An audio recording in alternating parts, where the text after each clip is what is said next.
Assalamualaikum warahmatullahi wabarakatuh. Perkenalkan, nama saya Astagina Awali Pakaya dari kelas C Prodi Pendidikan Matematika. Pada kesempatan kali ini kita akan membahas materi tentang evolusi. Apa itu evolusi?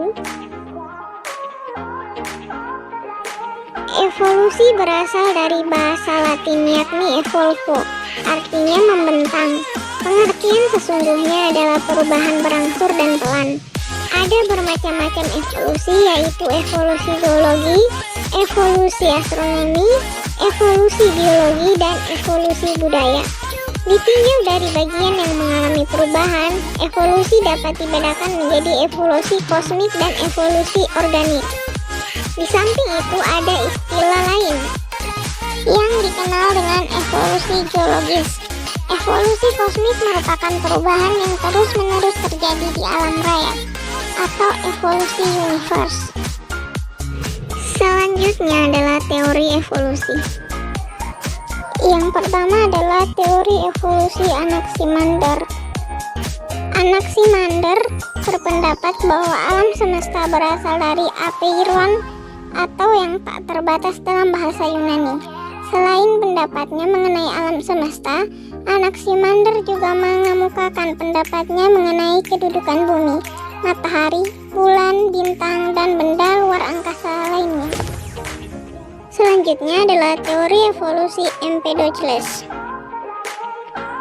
Empedocles berpendapat bahwa tidak seluruh tanaman kompleks berubah menjadi binatang. Hanya tanaman dengan bentuk paling baiklah yang kemudian mampu berevolusi dan mampu menjawab seleksi alam.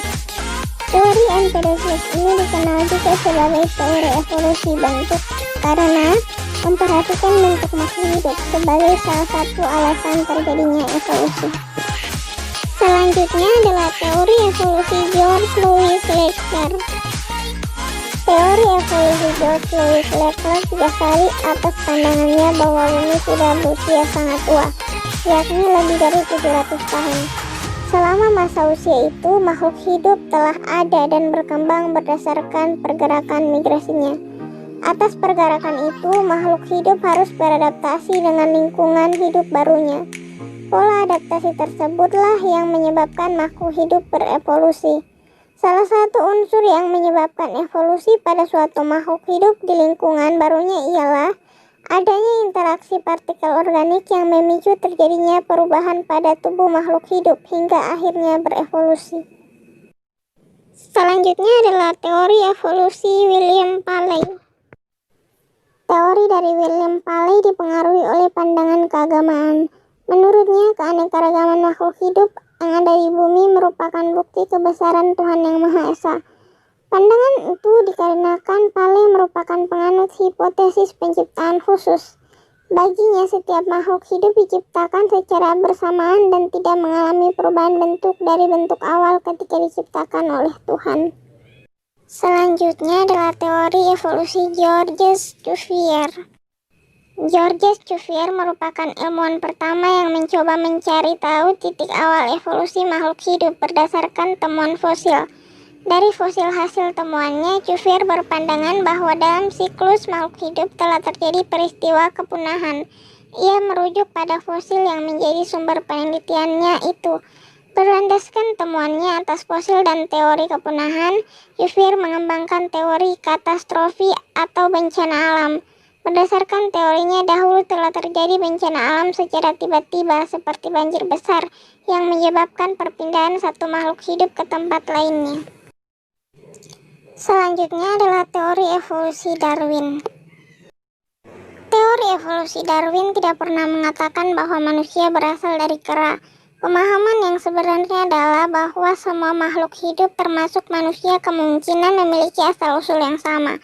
Dan dengan berjalannya waktu terjadilah pencabangan spesies yang disebabkan oleh faktor-faktor perubahan genetik.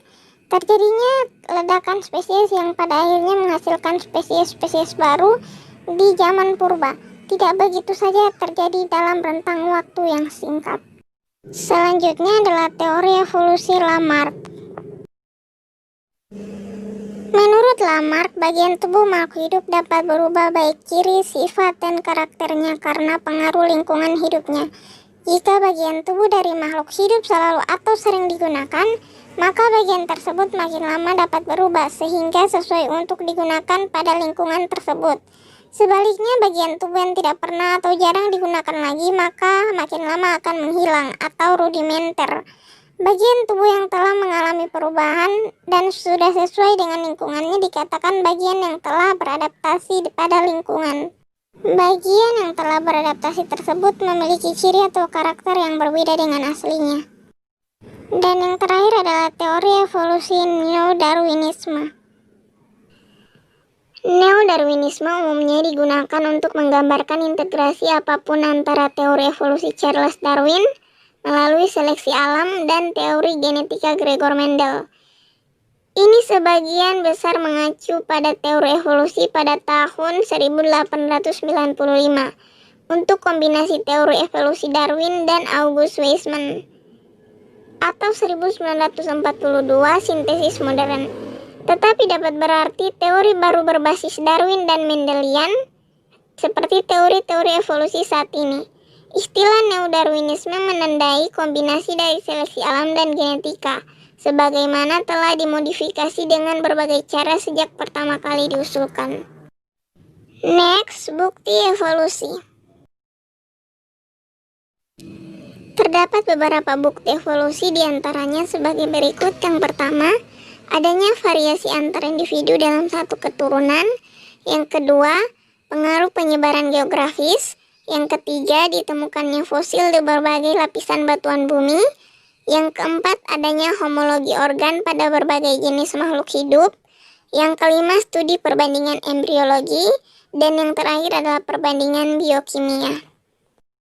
Baiklah, sekian materi yang dapat saya sampaikan pada hari ini. Nantikan materi-materi selanjutnya.